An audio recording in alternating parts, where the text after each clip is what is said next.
Olá, turma, segundo ano, tudo bem? Espero que estejam todos bem, né? Espero que estejam bem mesmo, se cuidando, que tenham conseguido realizar suas tarefas, seus testes, da confecção dos seus portfólios, né? As suas avaliações. E hoje vamos corrigir a prova juntos, né? Fazendo alguns comentários sobre as questões, né? Pegue aí a sua prova e vamos juntos, ok? Vamos ver cada questão. Então, a prova está aqui, né? A prova de vocês, eu abri aqui no computador. Vou fazer a leitura e o comentário aqui com vocês, ok? Sobre o contexto histórico do realismo e naturalismo no Brasil, é incorreto afirmar. Viveu a recém-proclamada independência. Agitou-se a campanha abolicionista e republicana. Aconteceu a Guerra do Paraguai. Houve uma grande diminuição considerável da chegada de imigrantes, pois a mão de obra escrava permanecia insubstituível. O país entrou num processo de urbanização e industrialização. Então temos ali algumas opções, né? Muito bem. De cara, se eu for analisar algumas questões, eu vejo que tem duas ali que já confrontam, né? Já é uma pista, talvez, para que você possa chegar numa resposta. Viveu-se a recém-proclamada independência, ok, era o momento que se vivia, né? Recentemente, né? A proclamação da independência. Agitou-se a campanha abolicionista e republicana. Havia essa movimentação? Vamos confrontar com outra questão. Se havia essa movimentação, a outra questão vai contradizer. Havia, né? Era o momento que havia essa agitação da campanha, né, da abolição dos escravos, né? Já estava insustentável continuar, né? A questão da escravatura. E o que vai confrontar com essa questão, a letra B, é a letra D. Houve uma diminuição considerável da chegada de imigrantes, pois a mão de obra escrava permanecia insubstituível. Olha, se eu afirmar que a mão de obra escrava houve pouca chegada de imigrantes, né? Poucos imigrantes estavam vindo para cá, porque a mão de obra escrava era insubstituível, eu estou dizendo que não vai acontecer a abolição dos escravos. E não era isso que acontecia no momento. Né? Nesse momento, né, acontecia, né, essa agitação, né, essa campanha da abolição dos escravos, ok? E mais uma coisa vai justificar essa questão dos imigrantes, né, que a alternativa diz que vinham poucos, né? Pelo contrário, nesse período havia uma grande movimentação no Brasil, né? Era um período de conquistas, de invenções, né? É o período que criou-se a calça jeans, Coca-Cola, o metrô, Torre Eiffel, no Brasil não, mas lá fora, Torre Eiffel. Aconteciam alguns movimentos, aconteciam greves, né? No meio disso tudo, greves, né? As indústrias trabalhando a todo vapor. A gente estava dentro de uma segunda revolução industrial. E mediante a tudo isso, né, dessa movimentação e dessas oportunidades, de tudo aquilo que estava aparecendo, as indústrias, né, a todo vapor, o que acontece? Muitos imigrantes vêm para cá à procura de oportunidade de trabalho, né, à procura de uma colocação e de uma vida melhor. Então eles saem do campo, né, os camponeses, né, saem do campo e vêm para a cidade. E vai só aumentando a quantidade de imigrantes vindo, né?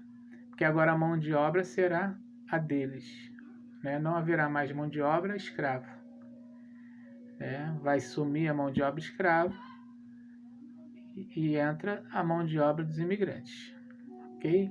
E também dos escravos livres, né? Então, qual é a alternativa incorreta, no caso, né? Marque a alternativa incorreta. É a letra D. Houve a diminuição considerável da chegada dos imigrantes, pois a mão de obra escrava permanecia insubstituível, ok? Mão de obra escrava não permanecia insubstituível, né? Acontecia esse movimento da abolição e muitos imigrantes estavam vindo para cá, né?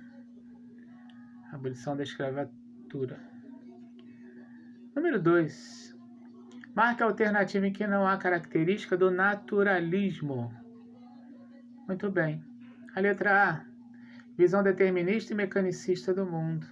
Visão determinista e mecanicista do mundo, né? O determinismo é uma das características, né, dentro desse movimento realista e naturalista.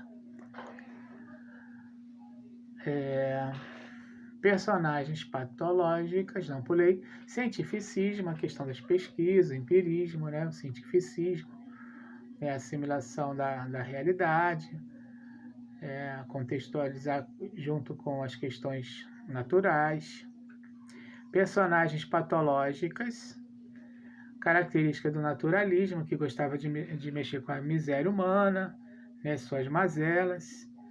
O homem como objeto de estudo, o homem animal, instinto animal, né?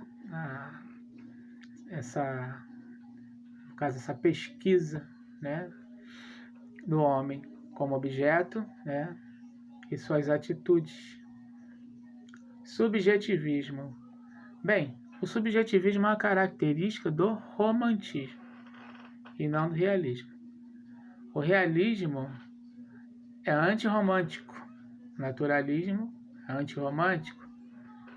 Então, o subjetivismo, né, o homem vai expressar aquilo que ele acha, que ele sente, que ele percebe em volta dele e se expõe, ele vai se expressar, a visão é dele, né? Ele interpreta, ele vai descrever do jeito que ele interpretar aquilo ali, e se o mundo estiver acabando, né, e ele achar que é tudo belo, ele vai falar que está tudo belo, né?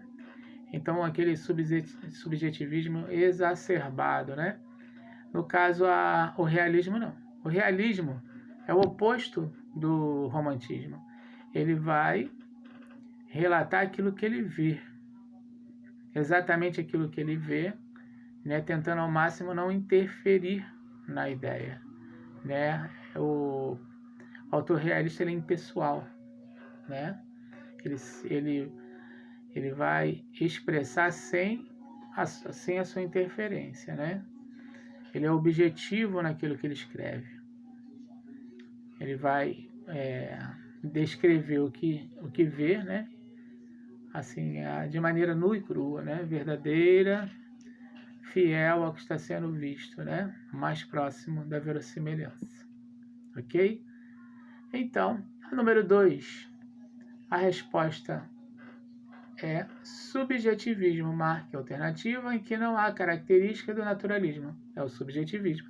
Subjetivismo é característica do romantismo. Ok? Muito bem, vamos para o número 3. Número 3 é uma questão do Enem, 2001. No trecho abaixo, o narrador, ao descrever a personagem, critica sutilmente um outro estilo de época, o romantismo. Naquele tempo, vamos ao texto, naquele tempo contava apenas uns 15 ou 16 anos. Era talvez a mais atrevida criatura da nossa raça. E com certeza a mais voluntariosa. Não digo que já lhe coubesse a primazia da beleza entre as mocinhas. Deixa eu levantar aqui. Do tempo, porque isto não é romance em que o autor sobredoura a realidade e fecha os olhos às sardas e espinhas, mas também não digo que lhe maculasse o rosto, nenhuma sarda ou espinha, não. Então, Agora vamos aqui em cima, a continuação do texto. Era bonita, fresca, saía das mãos da natureza, cheia daquele feitiço precário e eterno, que o indivíduo passa a outro indivíduo para os fins secretos da criação. É um trecho da obra de Machado de Assis, Memórias Póstumas de Brás Cubas, né? Memórias Póstumas de Brás Cubas. É essa obra em que o Brás Cubas morre no início da obra, e depois o próprio defunto, né, o Brás Cubas, vai narrar a sua história, né, no decorrer da obra, que será comentado em uma outra questão mais à frente. A frase do texto em que se percebe a crítica do narrador ao romantismo está transcrita na alternativa. Vamos ver, né? Qual a alternativa? A letra A. O autor sobredoura a realidade e fecha os olhos às sardas e espinhas. Opa, vamos lá. Vamos lá. Quando eu falo o autor sobredoura a realidade, o que significa a palavra sobredoura? Estou olhando para a prova, estou olhando para cá. Vamos lá. O que significa a palavra sobredoura, a realidade? Significa que ele ilumina a realidade. Ele vai dar mais valor à realidade. Ele dá mais importância à realidade. Ok? Então, quando ele vai falar lá, o autor sobredoura a realidade, fecha os olhos às sardas e espinhas. Quando ele vai citar, fecha os olhos às sardas e espinhas, ele está fazendo uma crítica, né? A questão da aparência, né? Ele está fazendo uma crítica aos personagens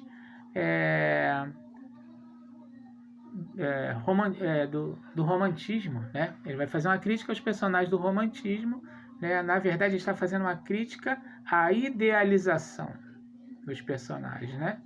A idealização, os personagens idealizados. Então fica claro aí na letra A, né?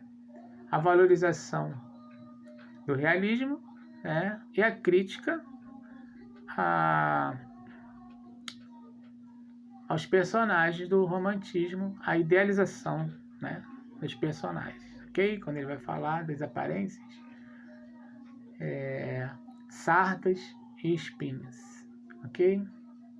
Então é a alternativa é a letra A. A número 4, fez São Paulo, né? Desnuda-se as mazelas da vida pública e os contrastes da vida íntima, e buscam-se para ambas as causas naturais: raça, clima, temperamento, ou culturais, meio e educação, que eles reduzem de muito a área de liberdade, que eles reduzem muito a área de liberdade. O escritor tomará a sério as suas personagens e se sentirá dever de descobrir a verdade no sentido positivista. Está um pouquinho distante? Vamos lá. Então, o texto se refere a que escola literária? Romantismo, realismo, simbolismo, parnasianismo ou modernismo? Quando ele fala no sentido positivista, né? Positivismo, né? Uma das características dentro do realismo.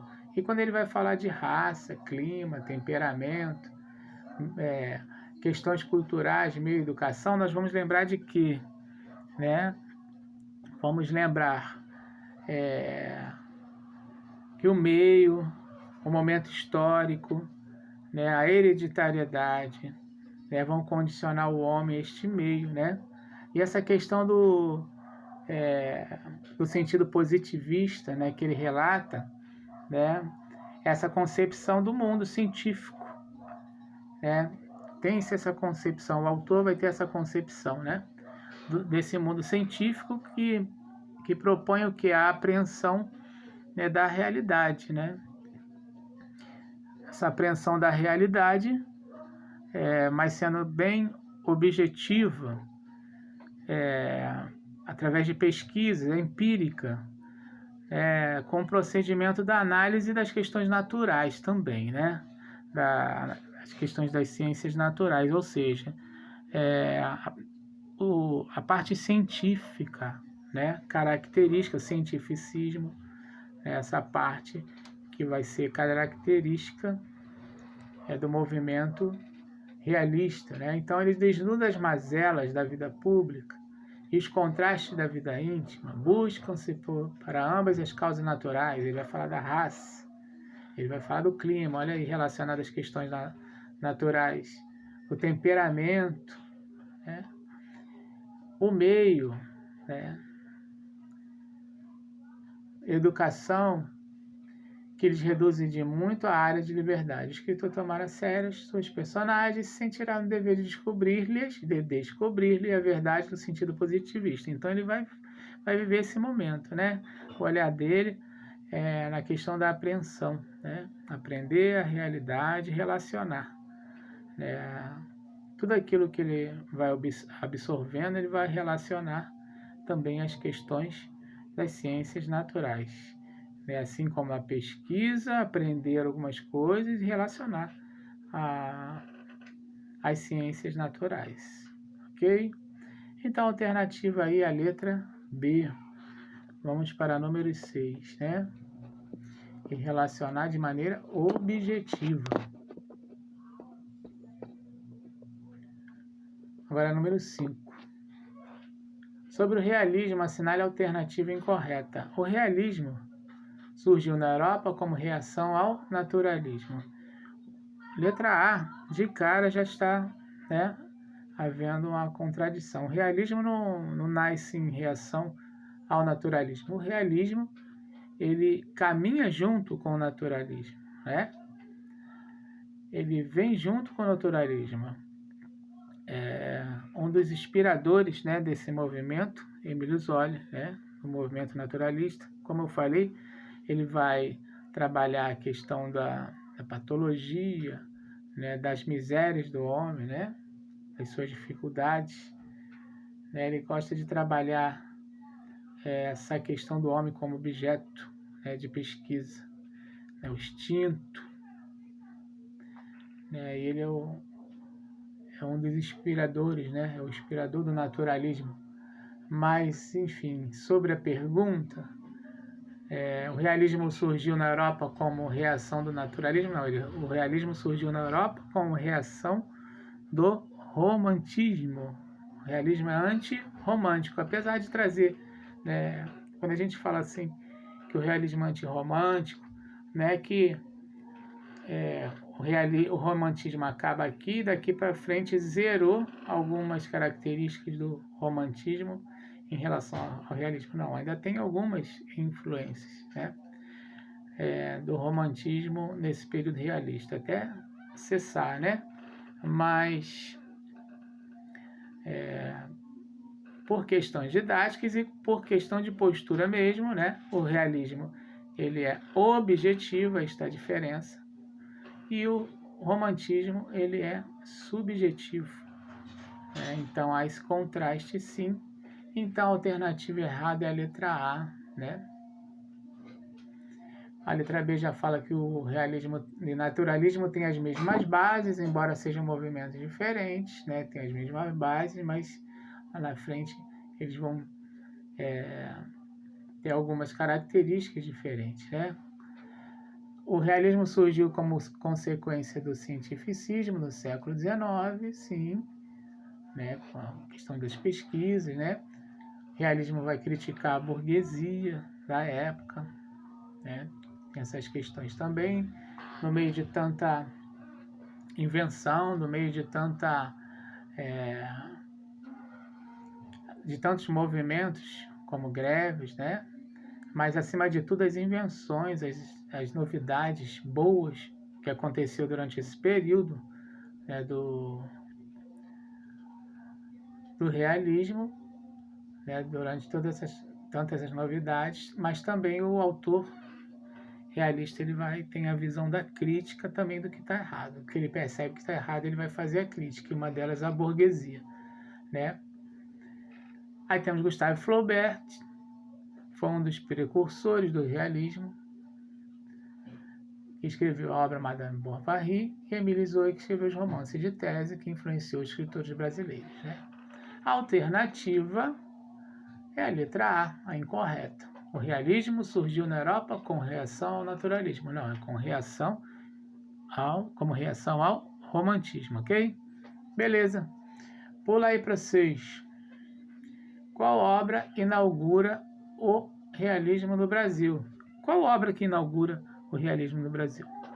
Memórias Póstumas, de Brás Cubas, né? Essa obra vai inaugurar o realismo no Brasil.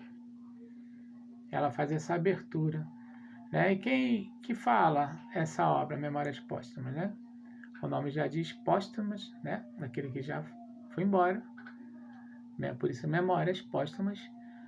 O Brás Cubas, ele vai morrer no início dessa obra, né? Ele morre.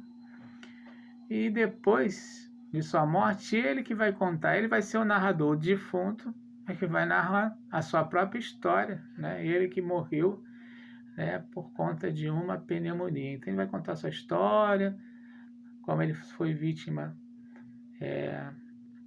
dessa doença, né, de uma pneumonia. E vai relatar tudo isso em sua obra, né? O início da história é essa. Então, Memórias Póstumas, de Brás Cubas. Quem escreveu a obra O Cortiço? Quem escreveu a obra O Cortiço? Aloysio Azevedo, né? Grande autor, realista, né? Ele escreveu a obra O Cortiço, né? Onde aparece Cortiço John Romão, né? E onde ele vai retratar nesta obra o dia a dia das pessoas, as suas lutas, as suas dificuldades, né? Como venciam essas dificuldades. Vai falar de alguns personagens, como Rita Baiana, né? Aquela que é bela, né? Que seduz os homens. Vai falar do homem como instinto animal, né? Aquele que deseja, né? Enfim, ele vai trazer essa obra, né? Falar do cotidiano e fazer também críticas sociais, né? Vai trazer críticas também nesse período, as críticas sociais sobre as diferenças, né? Em relação a grandes condomínios, né? Uma contradição que há, né? E cortiço do lado desse condomínio. Então, ele escreve o cortiço e vai retratar, né? O cotidiano das pessoas, né? Vai retratar os seus comportamentos, né? Questão comportamental, né? O homem está aí também como objeto de observação, de estudo dentro da sua obra, né? Seus comportamentos, a questão do seu instinto animal, entra um pouco também do naturalismo, das mazelas do homem, né? Das misérias, né? E de suas lutas. Então, quem escreveu a obra O Cortiço? Aloysio Azevedo. Número 8. O escritor naturalista enfatiza que as pessoas são totalmente condicionadas pelos fatores biológicos e hereditários, pelos fatores sócio-históricos e pelos ambientes. Esta definição corresponde a que característica? Que característica vai corresponder a essa definição, né? Essa definição vai corresponder ao determinismo. Determinismo que vai falar que o homem, o meio, o momento histórico e a hereditariedade vão condicionar esse homem, né? O meio, o momento histórico e a hereditariedade. Hereditariedade vão condicionar esse homem, né? Pode modificar esse homem, ok? Então, a questão aí é o determinismo. Determinismo, número 8, determinismo, ok? Número 9. E naquela terra encharcada e fumegante, naquela umidade quente e lodosa, começou a minhocar e enfervilhar, a crescer um mundo como uma coisa viva, uma geração que parecia brotar espontânea ele mesmo, daquele lameiro a multiplicar-se como larvas no esterco. Daquele lameiro a multiplicar-se como larvas no esterco. Então, vamos à pergunta. O fragmento, O Cortiço, romance de Aloysio Azevedo, apresenta uma característica fundamental do naturalismo, uma compreensão psicológica do homem ou uma compreensão biológica do mundo. Uma compreensão psicológica do homem ou uma compreensão biológica do mundo. Então, o que vai trazer esse fragmento? Vamos relê-lo? O escritor naturalista enfatiza que pessoas são totalmente condicionadas pelos fatores, essa é a anterior, naquela terra encharcada, ele vai estar relacionando as questões da natureza, terra encharcada e fumegante, naquela umidade quente, lodosa, se aludo à vida, se aludo à vida, começando a minhocar, aparecer movimentos de seres vivos, esfervilhar e crescer o mundo, uma coisa viva. Ele vai falar da vida de novo, uma geração que parecia brotar é nascer, espontaneamente, ali mesmo, daquele lameiro, as questões naturais, e multiplicar-se como larvas no esterco. Então, ele vai misturar questões da natureza com questões biológicas nesse texto, a questão da pesquisa, a questão científica, a questão do evolucionismo, como se dá essa relação, das questões da natureza, sendo adequada às questões do ser vivo e do meio ambiente, as questões da natureza em relação às questões do ser vivo e do meio ambiente, ok? Essa é a questão 9. Então, como é que fica lá pra gente?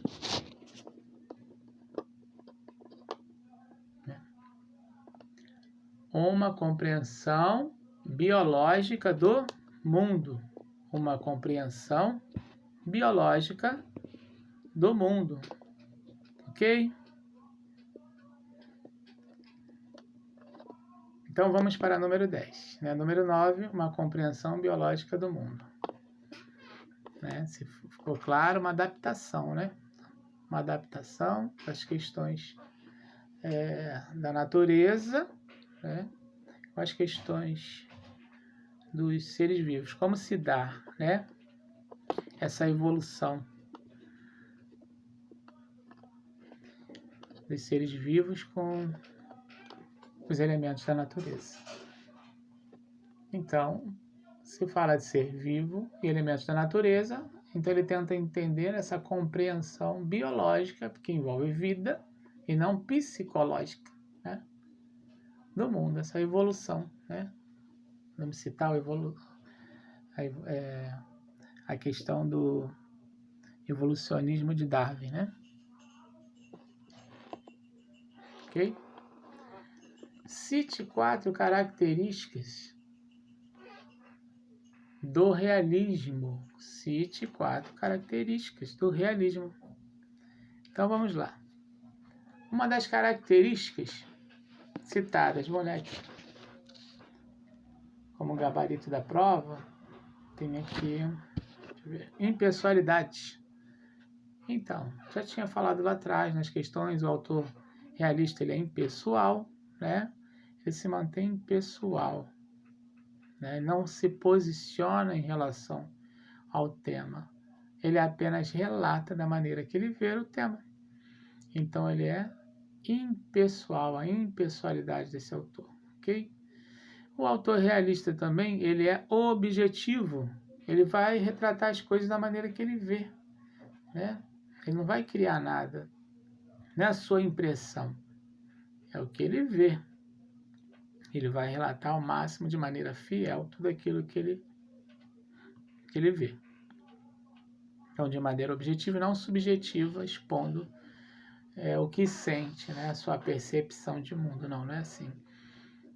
A sua interpretação de mundo. Não, ele vai relatar aquilo que ele vê, de maneira bem objetiva, aproximando-se da verossimilhança, né? O máximo. Tentando ao máximo não interferir na sua narração e descrição das coisas, ok? E outra característica, vamos lá, que eu coloquei aqui, lentidão da narrativa, pronto. Lentidão da narrativa, claro que tiveram outros que colocaram outras, eu estou citando, acho que eu coloquei. Lentidão da narrativa, né? O texto realista, principalmente Machado de Assis, esse grande autor realista, ele vai narrar nos mínimos detalhes as obras do Machado, né? Você vai lendo, parece que o texto não sai do lugar, mas também você vai perceber, você consegue visualizar tudo aquilo que ele está escrevendo. Você consegue trazer na mente as imagens, tal a sua capacidade de descrever os mínimos detalhes, né? Machado de Assis. Então, essa narrativa ela passa a ser uma narrativa lenta. Muitas vezes vai atrapalhar o ritmo, né? A gente acha que atrapalha o ritmo dessa narrativa, né? Mas é necessário, né? É característica, né, desse tipo de narrativa do realismo. Essa narrativa lenta, descritiva e lenta, nos mínimos detalhes, ok? E a última característica é usar personagens do cotidiano, últimas das que eu estou citando para vocês, ok? Quem colocou diferente, eu percebi lá que é característica, né, também considerei correto, porque está correto, se for característica do realismo. Coloquei 4 aqui. Então, a personagem do cotidiano, né? Ele vai utilizar os personagens do cotidiano, do dia a dia, né? Para que se aproxime cada vez mais, né, do real, né? São personagens idadizados, são personagens simples, né, do cotidiano que vão viver a realidade, né? Para se aproximar cada vez mais, né, dessa postura realista, né? E da verossimilhança, como foi falado. Ok? Turma 201, né? Encerramos aqui a correção do teste de vocês. Espero ter conseguido tirar algumas dúvidas sobre o teste. Se não, né, quando estivermos juntos, né, novamente, né, posso tirar a dúvida de vocês, ok? Quem tiver mais dúvida, mais à frente nós tiramos. Então fica aqui o meu abraço em todos, né, e até a próxima.